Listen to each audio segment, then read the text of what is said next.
আজকে আবার উনুনে কিভাবে আলু সেদ্ধ করতে হয়, আলু পোড়া, সেটা ভিডিও নিয়ে চলে এলাম গাইস।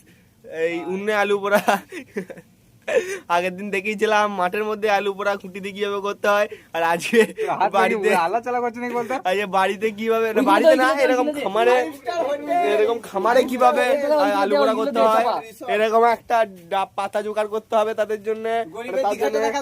এইখানে এইখানে এই ঘুঁটে লাগবে 2-4টে, চিপসের প্যাকেট লাগবে। আর এই দেখো আমাদের গরিবের দীঘা, এই দেখো গাইস, এরকম এইভাবে আলু পোড়া করতে হয়, ঠিক আছে? এই আলু পোড়াটা হয়ে যাক, তারপর দেখাচ্ছি তোমাদেরকে।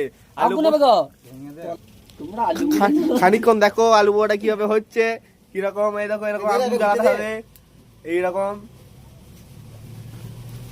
আগুনটাকে এরকম জ্বালাতে হবে, আর মুখ মুখ দিয়ে এরকম হাওয়া করতে হবে, হাত দিয়ে হাওয়া করতে হবে। না না, জীবন আসবে না। দেখো এই দেখো আলু পোড়া হয়ে গেছে আমাদের। এটা আমাদের আলু পোড়া, এইরকম উনুনে এরকম আলু পোড়া করতে হবে। ওই আগের দিনকে মাঠেতে আলু পোড়া করা দেখিয়েছিলাম, এবার আজকে উনুনে আলু পোড়া দেখালাম। এই দেখো এরকম আলু পোড়া হবে, বিশাল টেস্ট। এই ছেলেটা খুব খাচ্ছে, এই ছেলেটাও খুব খাচ্ছে, নুন টুন দিয়ে বিল লবণ দিয়ে খাচ্ছে ভালো রকম। আমিও খাবো এই আলু পোড়াটা, বিখ্যাত আলু পোড়া, বিশ্বের ব্রহ্মাণ্ডের সেরা আলু পোড়া। ঠিক আছে, টাটা।